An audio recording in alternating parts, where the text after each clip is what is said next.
The sun peeks through my window, filling my cozy room with warm light. Birds are singing outside, and a cool breeze sways the trees. I'm snuggled under my soft blanket, feeling so comfy. So comfy, I mumble, still half asleep. But then, beep, beep! My alarm clock rings loudly. I stretch my arms and yawn. Ah! Morning already? I rub my eyes and hop out of bed. A new day is waiting for me, and I can't wait to see what adventures I'll have in Nursery Village. As I step outside, the fresh air fills my lungs. The whole village is waking up. Shops are opening, people are waving, and kids are already playing outside. Everything feels so warm and friendly here.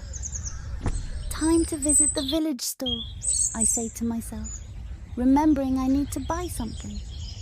I take a deep breath and start walking, enjoying the happy sounds of the village around me.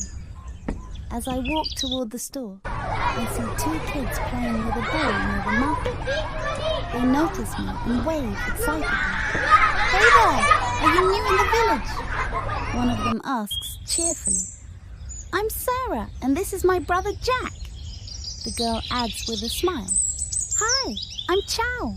I just moved here, I reply, feeling happy to meet new friends. Jack and Sara invite me to play with them. We laugh, run around, and have so much fun. It feels great to make new friends on my very first day. After picking up what I needed from the shop, I wave goodbye to Jack and Sara. I can't wait to tell my friends more about me, I say excitedly. As I walk back home, I think about how wonderful this village is. Everyone is so friendly, and I already feel like I belong here. Back at Chau House, I sit down for a delicious breakfast, my heart full of happiness. I know that today is just the beginning of my adventures in Nursery Village.